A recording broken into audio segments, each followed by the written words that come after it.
2 years after Protocol Exodus began, Chairman Insu stood before the reformed Galactic Alliance. He was the first human ever elected to lead a galactic government, chosen not because of military might, but because of the respect humanity had earned through their restraint and vision. The old council believed that power came from domination. Insu said to the assembled representatives, "We've proven that real power comes from cooperation, from respecting each other, from building together instead of tearing each other down." The chamber, rebuilt after the war, was different now. Seats were arranged in a circle instead of a hierarchy. Every species had equal voice. Decisions required consensus, not the approval of a few powerful members. It was messy and slow, but it was fair. Dr. Yanwu wasn't present at the ceremony.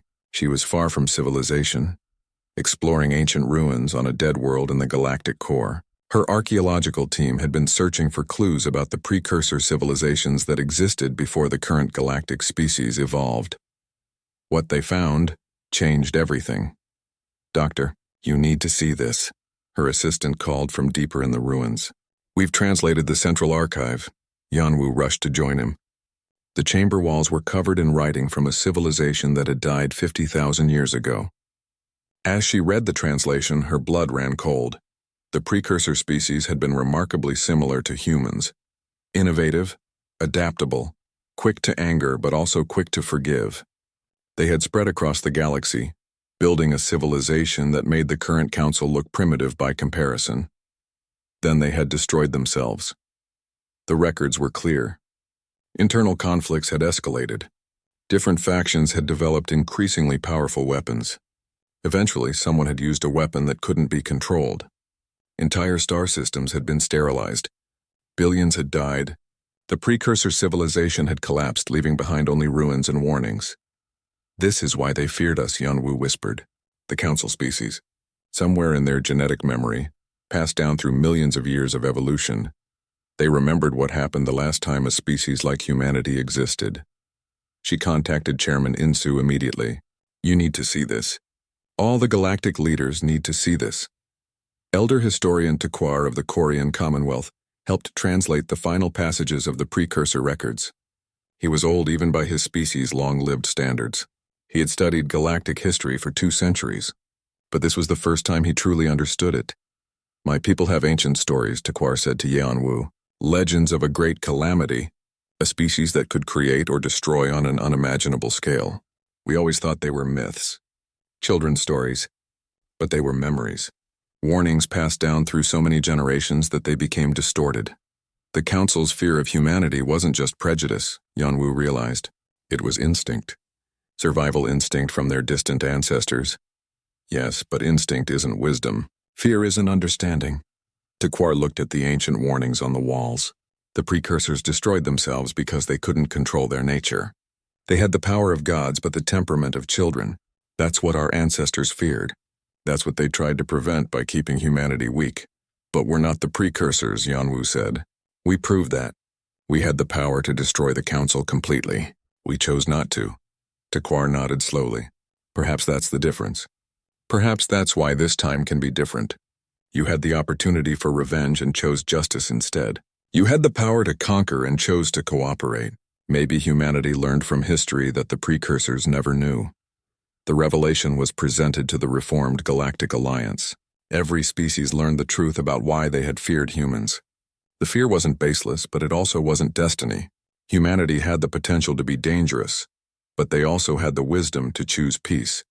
Captain Sun He commanded the New Horizon, the first joint species exploration vessel. Her crew included humans, Quarians, Draxians, and even 2 Velcarians who had chosen peace over their species' pride. Together, they explored beyond the borders of known space, discovering new worlds and new civilizations. "Captain, we're detecting a signal from an unknown system," her Korean science officer reported. "It appears to be a distress call. All hands to alert status," Sun He ordered. "But weapons stay offline unless absolutely necessary. We're explorers, not conquerors." They found a species they had never encountered before. The Kelmar were in crisis.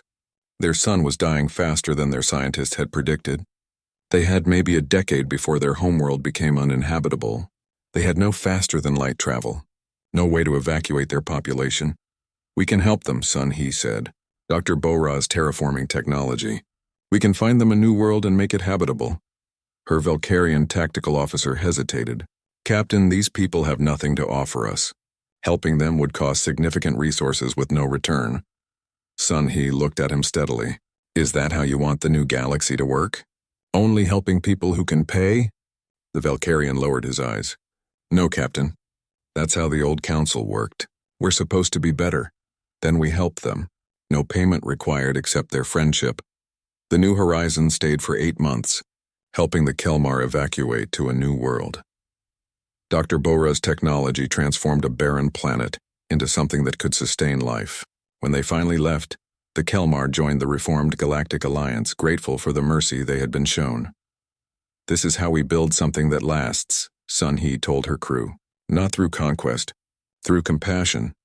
On Earth, Jiwoo retired from military service. She was offered a position as an admiral, but she declined. Instead, she founded an academy that taught military ethics to the next generation. Students came from dozens of species to learn from the humans who had won a war while maintaining their principles. You'll face impossible choices, Jiwoo told her students. Moments where doing the right thing seems weak, where revenge seems justified, where mercy seems stupid. In those moments, remember why we fought. We didn't fight to become like the old council. We fought to prove that there was a better way. A young Valkyrian student raised his hand. But Captain Jiwoo, didn't restraint cost human lives? Couldn't you have won faster if you'd been more ruthless? Yes, Jiwoo admitted. We could have. But winning quickly isn't the same as winning correctly. If we'd become monsters to defeat monsters, what would we have really won? Just another cycle of violence and fear.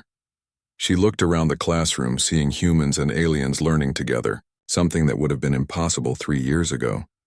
Real victory isn't just defeating your enemy. It's building a peace that lasts. That's harder than winning a war, but it's worth it. Admiral Hyejin oversaw the decommissioning of humanity's most dangerous weapons. The pulse weapons, the planet killers, the systems designed for total war. They were dismantled under the supervision of multiple species, ensuring no one could use them again. But humanity kept enough military strength to defend itself. The galaxy had learned that humans could be peaceful, but they were never again going to be helpless. How do you know when you have enough weapons? A Draxian observer asked Hyejin during the decommissioning. You have enough when no one wants to attack you, but everyone knows you're not interested in attacking them, Hyejin replied. It's a balance. Too weak and you invite exploitation. Too strong and you inspire fear. We're trying to find the middle ground. Do you think that's possible? I think we have to try. The alternative is the cycle starting again. Taesung, no longer an ambassador but an elder statesman, addressed the reformed Galactic Alliance on the 2nd anniversary of Protocol Exodus. The chamber was full. Representatives from 40 species attended, including many who had once been enemies. 2 years ago, humanity made a choice, Taesung said. We could have continued accepting exploitation and called it peace. Or we could have fought for justice and risked war. We chose war because we believed something better was possible on the other side. He paused, looking at the diverse gathering. But we also made another choice. We chose not to let anger consume us. We chose not to become the monsters others feared. We chose to fight for justice, not revenge. To seek peace, not domination. To build something better, not just tear down something bad. It wasn't easy. We lost people. Good people. People who deserved to see this day. Their sacrifice bought us this chance. Now we have to prove it was worth it. Taesung's voice grew stronger. The old council taught us many lessons, though not the ones they intended. They taught us that exploitation always ends in revolt. That fear is not the same as respect. That power without justice is just tyranny waiting to fall. But they also taught us something positive. They taught us patience. For 100 years we endured. We learned. We prepared. When our patience finally broke, we were ready. Not just ready to fight, but ready to build something better. He looked at each representative. We stand here as equals, or we don't stand together at all. That was my message 2 years ago when Protocol Exodus began. It's still my message today. Humanity doesn't want to rule the galaxy.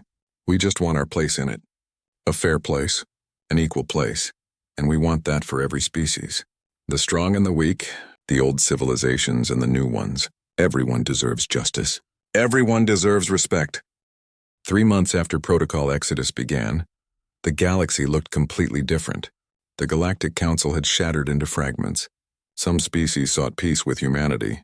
Others continued fighting, driven by pride and fear.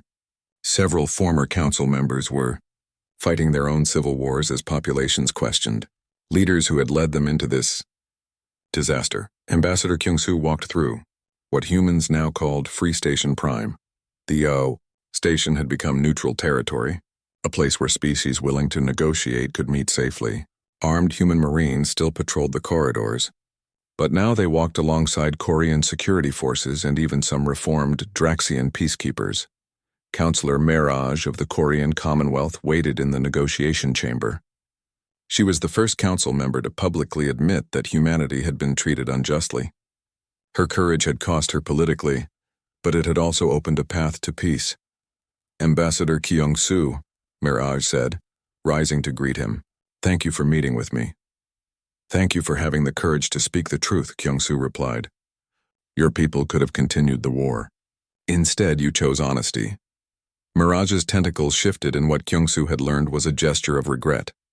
My people have many faults, but we value truth above pride. What the Council did to humanity was wrong. We participated in that wrong. Now we must make it right. They sat across from each other. Two diplomats trying to build something better from the ruins of the old order. The Korean Commonwealth wishes to propose a mutual defense pact with humanity, Mirage said. Equal terms. Equal respect. Equal benefits. Kyung-soo studied the documents she presented. True equal terms. No hidden clauses. No advantages for one species over another. He had spent 30 years reading council documents filled with tricks and loopholes designed to exploit humans. This was different. This was genuine. I'll present this to my government, Kyung-soo said, but I believe they'll accept. We never wanted to conquer the galaxy. We just wanted to be treated fairly. I know, Mirage replied softly. That's what makes this tragedy worse. You asked for so little, and we couldn't even give you that. While diplomats negotiated peace, Captain Haewon demonstrated a new type of warfare. She had been a submarine commander on Earth before joining the space fleet. Now she applied those same principles to space combat. Her ship, the Silent Hunter, operated from hidden bases in asteroid fields and nebulae. She would strike Council military targets without warning, then vanish before reinforcements could arrive. The enemy never knew where she would appear next. Their sensors couldn't track her. Their predictions couldn't anticipate her movements. Target locked, her weapons officer reported. Valkyrian supply convoy ahead. Haewon studied the tactical display. The convoy was guarded by 3 warships. In a traditional engagement, her single ship would be at a disadvantage. But submarine warfare wasn't about fighting fair. It was about striking from positions of strength and retreating before the enemy could respond. Fire spread pattern 7, Haewon ordered. Target their engines and weapons. I want them disabled, not destroyed. Give them time to evacuate. The missiles launched silently through the vacuum of space. They hit precisely, crippling the warship's ability to fight or pursue. But the hulls remained intact. Life support stayed functional. The crews would survive. Enemy ships disabled, the weapons officer confirmed. They're broadcasting distress signals. Let them, Haewon said. Someone will pick them up. Helm, take us into the asteroid field. We'll hide until the rescue ships leave. This was humanity's new doctrine. Strike hard, strike precisely, but avoid unnecessary deaths. It confused the Council species. They expected humans to be savage, brutal, revenge-driven. Instead, humans fought with precise discipline, neutralizing threats while minimizing casualties. It was more terrifying than savagery. It showed that humans were in complete control, but not all humans agreed with this approach. Commander Timon commanded a strike force that had just defeated a Valkyrian garrison. He stood on the bridge of his ship, looking at a nearby Valkyrian civilian colony. The colony was undefended, vulnerable. The people there had supported the exploitation of humans for decades. Sir, we could take that colony easily, his tactical officer suggested. Make them feel what our colonists felt. Timon considered it. How many human settlements had been destroyed? How many families torn apart? Wouldn't justice demand that the Valkyrians experience the same pain? Before he could respond, Admiral Hyejin's face appeared on his view screen. Commander Timon, I'm ordering you to stand down, she said firmly. Do not approach that civilian colony. Admiral, with respect these people supported, I know what they supported, Yijin interrupted. I know what they did. I lost people too. We all did. But we're not becoming what they accused us of being. We're not monsters. We're humans. And humans are better than revenge. Taemin felt anger rise in his chest. They deserve justice. They deserve justice, not revenge. There's a difference. Yejin's voice softened slightly. I understand your anger. I feel it too. But if we start targeting civilians, we prove that the Council was right to fear us. We prove that we're too violent to be trusted. Is that what you want? Taemin looked at the colony on his screen. Families down there, children, people who had probably never even met a human. Punishing them wouldn't bring back the dead. It would just create more victims. No, Admiral, he said quietly. That's not what I want. Then maintain your position. Protect that colony if anyone tries to attack it. Show the galaxy that humans fight for justice, not for revenge. The order ended. Taemin looked at his crew. Some looked disappointed. Others looked relieved. He realized that this moment would define what humanity became after the war. They could be conquerors, spreading fear and destruction, or they could be something better. You heard the Admiral, Taemin announced. We protect the colony. Anyone tries to hurt those civilians, we stop them. Deep in a secret laboratory, Dr. Bora worked on something that wasn't a weapon. Project Horizon was her dream, something she had developed alongside the military technology. It was a terraforming system that could restore planets damaged by centuries of exploitation. The tests are successful, her assistant reported. We can regenerate soil, restore atmosphere, and reverse industrial contamination. A planet stripped by mining could be made fertile again within a decade. Bora smiled. This was what she really wanted to create. Not weapons, but hope. A way to heal the damage that centuries of war and greed had caused. I want to present this to Ambassador Kyung-soo, Bora said. If we offer this technology to all species, it could be the foundation for lasting peace. Show them that humans don't just destroy. We also create. We also heal. The war continued, but its nature was changing. More species signed peace treaties with humanity every week. The Korean Commonwealth became humanity's first official ally. The Draxian Collective, seeing the tide turning, opened negotiations. Even some Valkyrian colonies, fed up with their own government's failures, declared neutrality. Warlord Drakvor refused to accept the new reality. He had been a high-ranking general who now commanded the remnants of the Valkyrian military. He watched his species' power crumble and blamed humans for everything. They're animals, Drakvor raged to his officers. We should have exterminated them when we had the chance. He launched desperate attacks against human civilian targets, trying to draw humanity into committing atrocities. If he could make humans look like monsters, perhaps the other species would rally against them. His forces attacked a human refugee convoy, destroying 3 transport ships. Hundreds of civilians died. Drakvor broadcast the attack, claiming it was military necessity. Commander Jae-hyun's Shadow Corps tracked him down within a week. They found Drakvor's base hidden in a dead star system. His forces outnumbered the Shadow Corps 3-1. But Jae-hyun had something Drakvor didn't have. Perfect intelligence, superior training, and the element of surprise. The Shadow Corps struck at midnight station time. They moved through the base like ghosts, neutralizing guards and disabling systems. When they reached Drakvor's command center, the warlord was trapped with nowhere to run. You killed civilians, Jae-hyun said, his weapon trained on Drakvor. Unarmed refugees, children. I did what was necessary, Drakvor spat. You're too weak to understand. No, you're just a murderer trying to justify cruelty. Jae-hyun looked at his team. Evacuate all civilians from this base. Give them transport to the nearest neutral station. You're letting them go?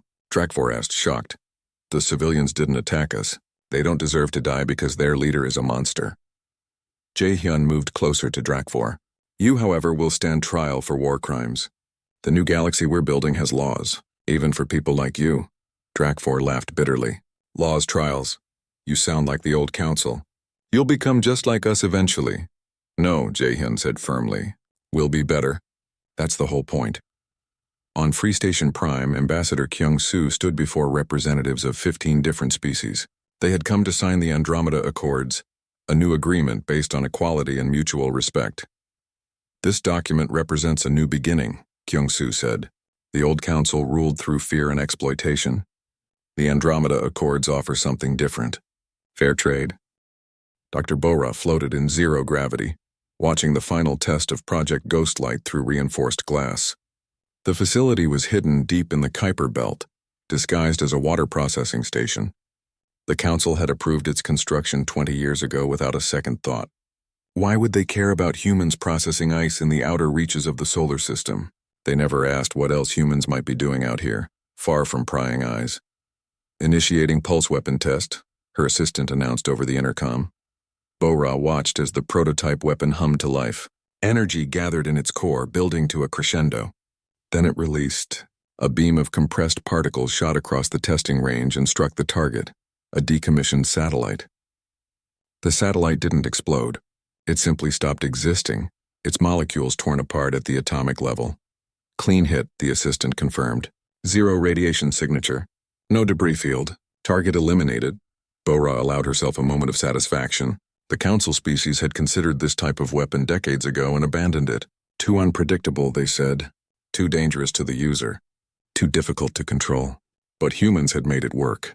Necessity had driven innovation that the comfortable Council species never bothered to pursue. Begin production of the remaining units, Bora ordered. We have 72 hours until protocol exodus begins.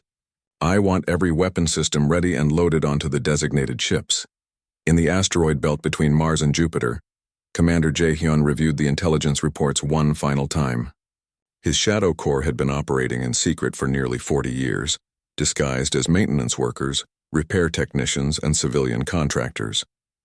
The Council species never paid attention to the humans who fixed their ships, cleaned their stations, and maintained their equipment. That had been their fatal mistake. Sir, the reconnaissance data is complete, his second-in-command reported. They were meeting in what appeared to be a supply depot, but the back room was actually a military command center. We have detailed layouts of 347 Council military installations, complete with security codes, patrol schedules, and defensive capabilities. Jae-hyun studied the holographic display. Every major Council military base was mapped in perfect detail. He knew where the weapons were stored, where the command centers were located, where the emergency systems could be accessed. His people had been inside all of them, wearing maintenance uniforms and carrying toolboxes invisible to the officers who walked past them every day. The codes are still current? Jae-hyun asked. Updated as of yesterday. The Valkyrians still haven't changed their security protocols. They don't believe anyone would dare attack them. Jae-hyun smiled coldly. Arrogance was a weakness. The Council had grown so comfortable with their superiority that they stopped being careful. They stopped being vigilant. They assumed their power would last forever. Distribute the data to all strike teams, Jae-hyun ordered, and remind them of the rules of engagement. We hit military targets only. No civilian casualties unless unavoidable. We're not monsters, no matter what they think of us. On Earth, Minister Won-shik sat in a bunker beneath the Himalayas. The screens around him displayed the hidden economy that humanity had built over 4 decades. It was a masterpiece of secret logistics and careful planning. Sir, all supply caches are confirmed, his logistics coordinator reported. We have fuel, ammunition, food, medical supplies, and spare parts distributed across 73 locations in 40 different systems. Won-shik nodded, studying the numbers.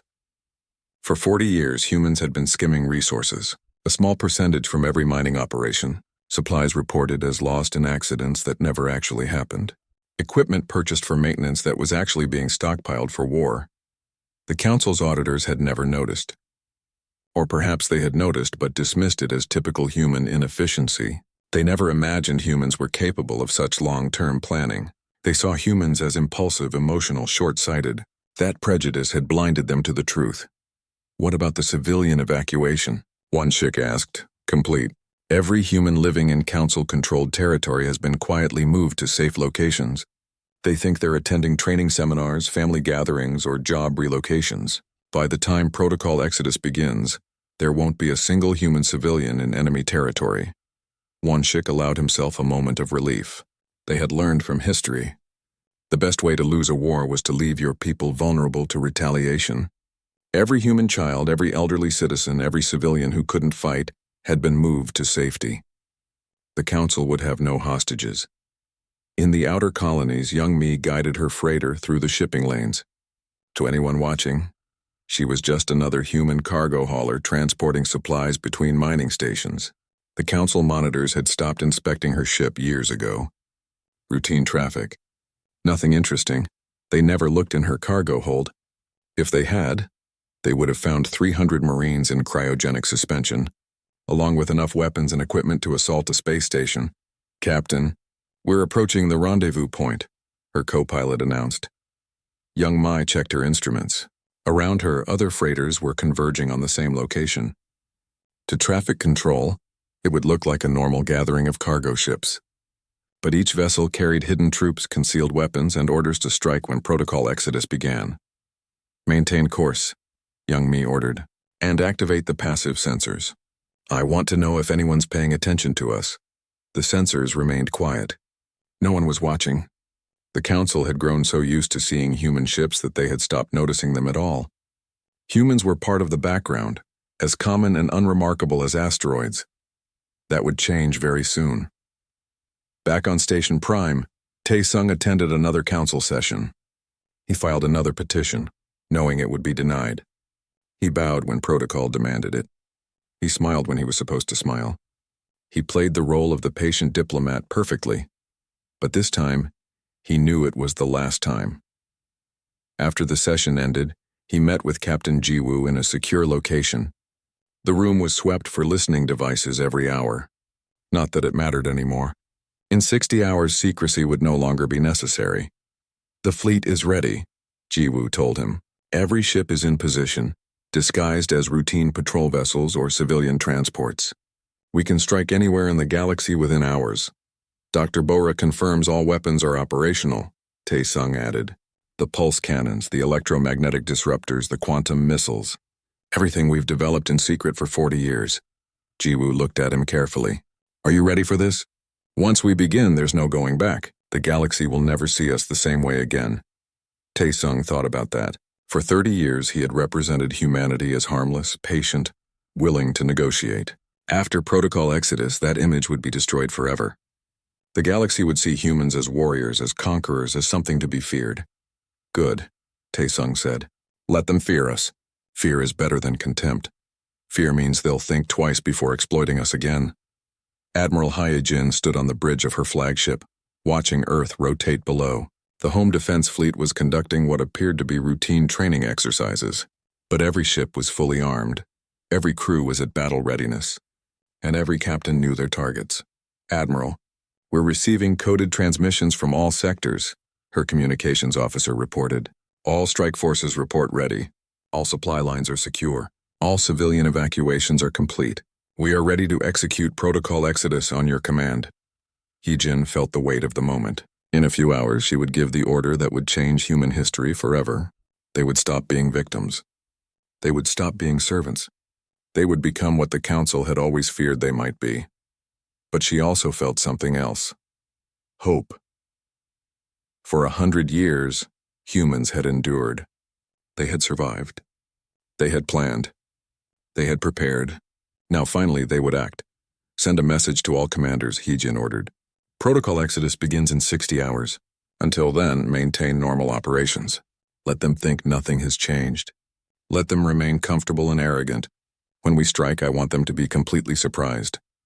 Far from Earth, on a hidden base in the Oort cloud, thousands of human soldiers prepared for deployment. They checked their weapons, reviewed their mission plans, and said quiet goodbyes to loved ones. Some of them would not survive what was coming. They all knew it. But they also knew why they were fighting. For the brother killed in a mining accident that could have been prevented. For the colony torn apart by corporate greed. For the children growing up in a galaxy that told them they were worth less than other species. For the 100 years of humiliation that humanity had endured. Commander Jae-hyun walked among them, checking on his troops. He stopped at one group of young soldiers, barely 20 years old. "Nervous?" he asked them. One of them, a young woman, nodded. "Sir, what if we fail? What if we're not strong enough?" Jae-hyun smiled. "Do you know why the Council restricted us to the Sol system? Why they kept us from expanding? Why they treated us like servants?" The soldiers shook their heads because they were afraid. Deep down, beneath all their arrogance, they knew what we could become. They saw our potential and it terrified them. So they tried to keep us weak. The galaxy woke up to silence. Across 40 star systems, every human worker failed to report for their shift. Every human diplomat was missing from their office. Every human maintenance crew had vanished. Every human family living in Council territory was gone. At first, the Council species barely noticed. Humans were just workers after all, easily replaced. But as the hours passed, the magnitude of the disappearance became clear. Millions of humans had vanished overnight, leaving behind empty quarters, abandoned workstations, and no explanations. On Station Prime, Councillor Vextar called an emergency session. "Where are the humans?" he demanded. "Someone find out what's happening." No one had answers. The human ambassador's office was empty. The human diplomatic vessel had left its berth hours ago. Every human on the station had disappeared. Then the attacks began. Colonel Sung-ho led his Marines through the maintenance corridors of Station Prime. They moved in perfect silence, their armor painted in black that absorbed light and scanner beams. The station's security systems didn't detect them, because those systems had been modified by human technicians over the past decade. Every camera, every sensor, every alarm had a blind spot that only humans knew about. Approaching Primary Command Center, Sung-ho whispered into his comm. "Security is minimal. They're not expecting trouble, why would they?" Station Prime was the heart of Council power. It had never been attacked. The idea was unthinkable. Sung-ho's team reached the command center doors. The Valkyrian guards stood at attention, their weapons held casually. They looked bored. One of them was talking about what he planned to do on his next leave. The Marines moved like shadows. The guards never saw them coming. Within seconds, both Valkyrians were unconscious, their bodies dragged into a side corridor. Sung-ho used the security codes that Commander Jae-hyun's people had obtained. The doors slid open silently. Inside, the command center staff barely looked up. They were monitoring routine station operations. Everything was normal. Everything was peaceful. "Station Prime is now under human control," Sung-ho announced. The staff turned, shocked. Several reached for weapons. But 200 human Marines were already inside, weapons trained on every Council officer in the room. The takeover was complete before anyone could send a distress signal. "Secure all exits," Sung-ho ordered. "And someone get Ambassador Tae-sung up here. He has a broadcast to make." Simultaneously, across the galaxy, Subin activated her network. She sat in a small room on Earth, surrounded by computer screens, her fingers flying across multiple keyboards. She had been a hacker before the war. Now she was something more. She was humanity's digital weapon. Every computer system that humans had ever maintained became her tool. For decades, humans had fixed Council technology, installed updates, and run diagnostics. During all that time, they had been leaving behind backdoors, hidden programs, and secret access codes. "Initiating Cascade Protocol," Subin announced to her team. Trade routes suddenly rerouted, sending cargo ships into dangerous solar radiation zones. Defense platforms turned their weapons on their own fleets. Communication networks went dark. Banking systems froze. Power grids on Council worlds flickered and died. The Council's technology infrastructure, built over centuries, collapsed in minutes.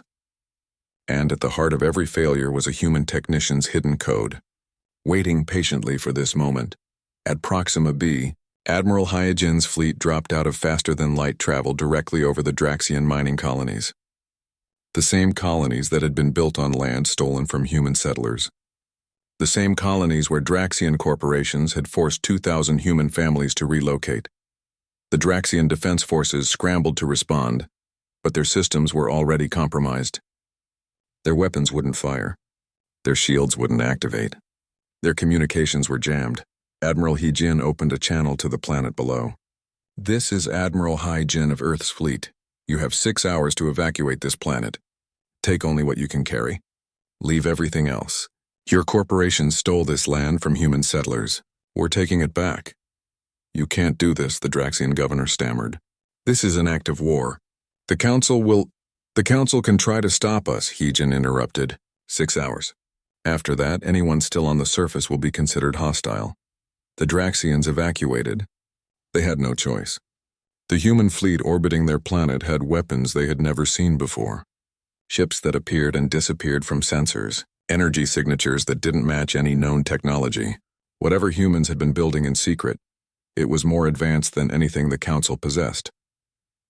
Across the galaxy, human strike forces hit their targets with perfect precision. Military installations were seized or destroyed. Corporate facilities that had exploited human labor were occupied. Trade hubs were captured. Supply lines were severed, but something else happened too, something that surprised many species. Humans avoided civilian casualties. They gave warnings before attacking. They provided evacuation time. They offered medical aid to injured enemy soldiers. Merchant Captain Dalnim, a Draxian who had secretly opposed his own people's treatment of humans, watched the attacks with mixed feelings. He had provided intelligence to humans for years, disgusted by the cruelty he witnessed. Now he watched human forces disable Draxian warships without destroying them. He opened a channel to the human fleet. "I have the access codes for the main battle group. I can shut down their weapons entirely. Why would you help us?" a human officer asked. "Because what my people did to yours was wrong," Dalnim replied. "I want to live in a galaxy where people are judged by their character, not their species." The human officer was silent for a moment. "Send us the codes, and when this is over, there will be a place for people like you in the new order we're building." General Catharn of the Velcarian military refused to accept what was happening. Humans were servants, workers, inferior creatures. They couldn't possibly be winning.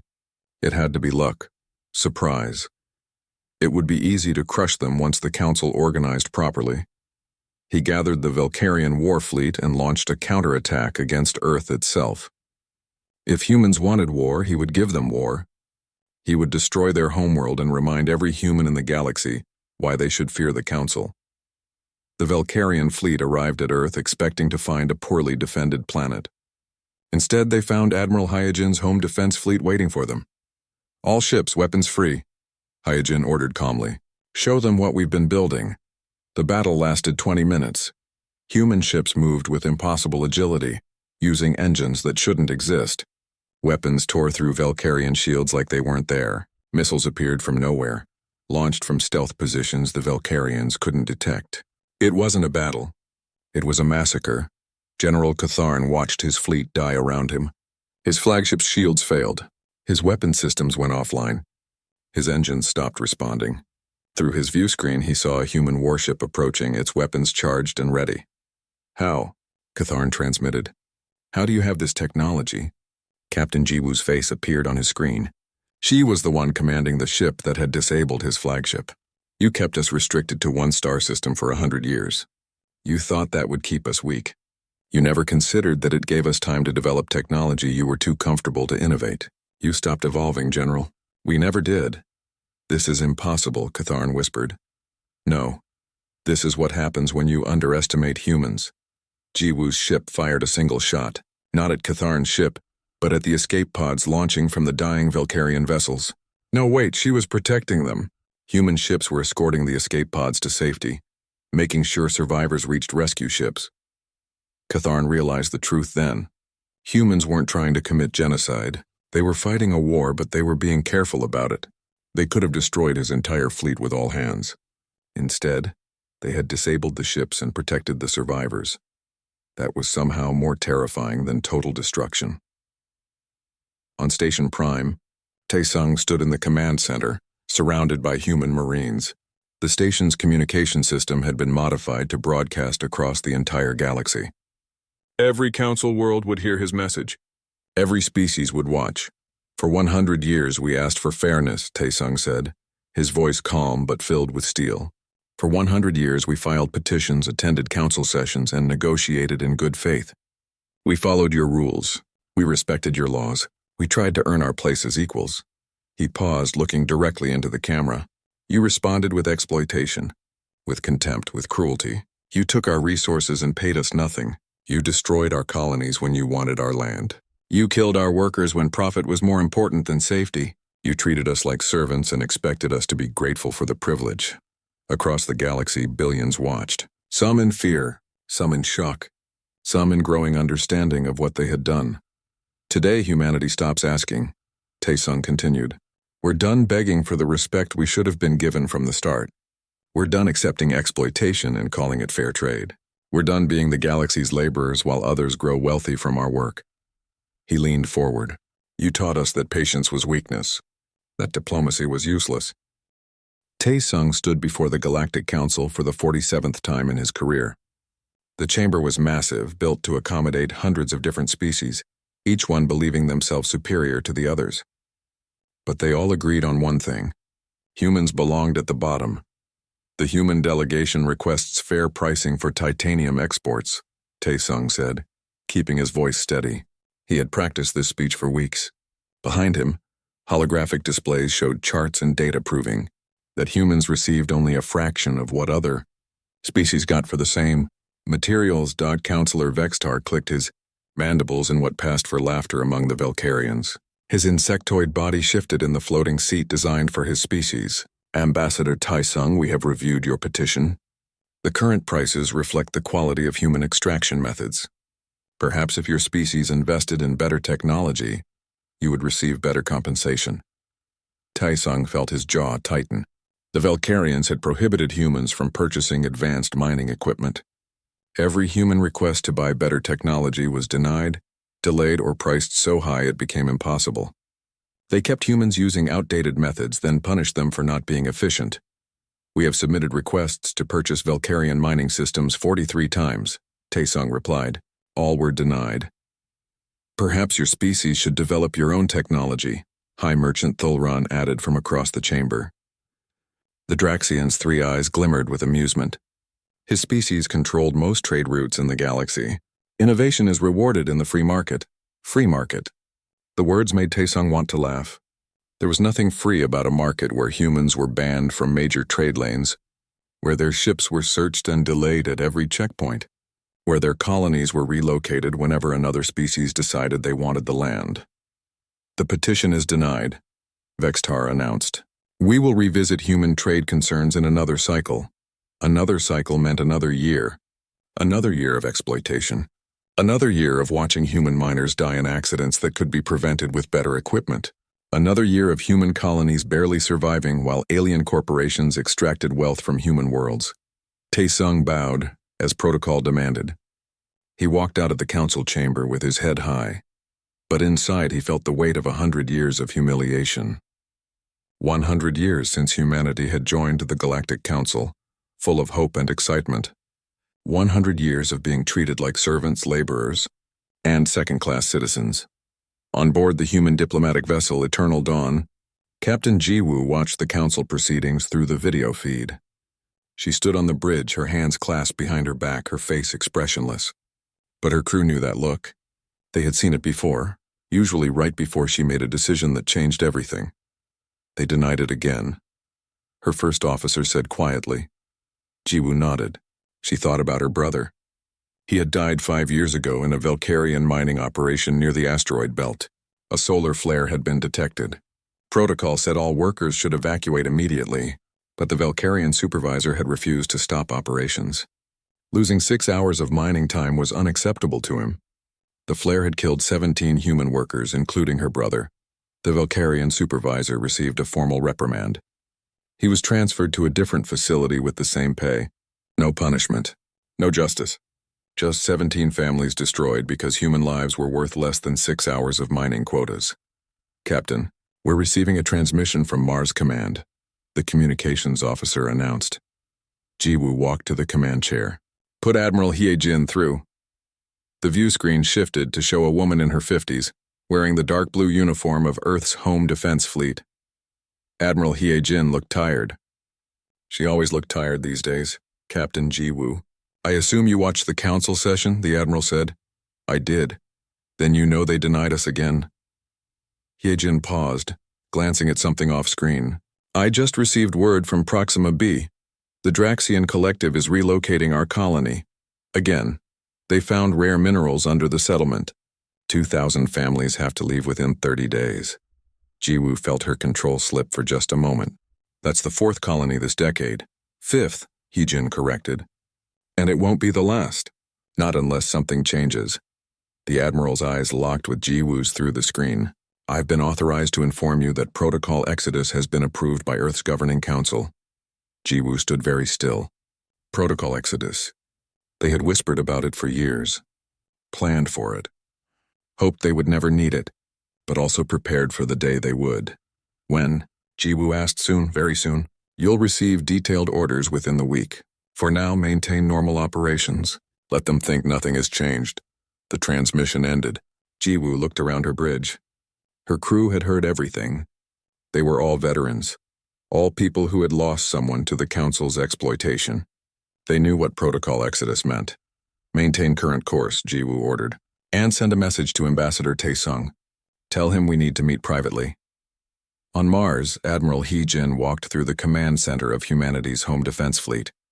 The fleet was small by galactic standards. Humans were only allowed to maintain military vessels within the Sol system. The Council said it was for everyone's safety. They claimed humans were too aggressive, too violent. Better to keep them contained to their home system. But the Council had made a mistake. They assumed that restricting humans to one star system meant humans would stay weak. They never considered that humans might use those restrictions to hide what they were really building. Hee-jin entered a secure conference room where 3 holographic figures waited. Minister Won-shik from Earth's Strategic Resources Department, Dr. Bo-ra, head of the Kuiper Belt Research Stations, and Commander Jae-hyun, whose official title was Maintenance Operations but whose real job was something else entirely. Protocol Exodus has been authorized, Hee-jin announced. Dr. Bo-ra nodded slowly. Ghostlight is ready. All weapon systems have passed final testing. The supply network is in place, Minister Won-shik added. We have 40 years of stockpiled resources distributed across 73 hidden locations. Commander Jae-hyun smiled, but there was no humor in it.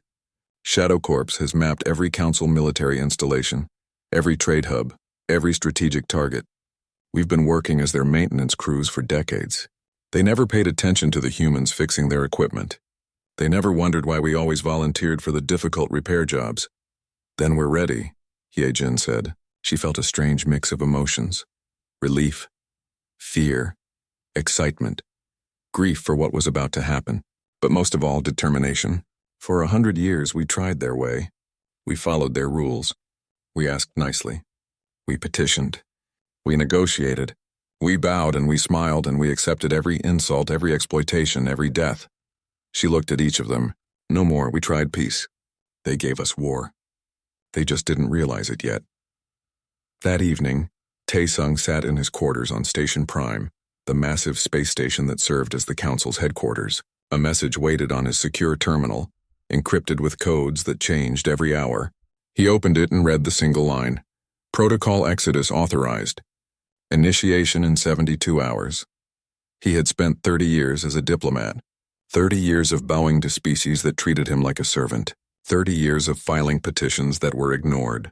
30 years of watching his people suffer while he smiled and played politics. Taesung allowed himself a small smile. In 72 hours, he would never bow to the Council again. In 72 hours, every species in the galaxy would learn what human patience had really been preparing for. He poured himself a drink and looked out at the stars.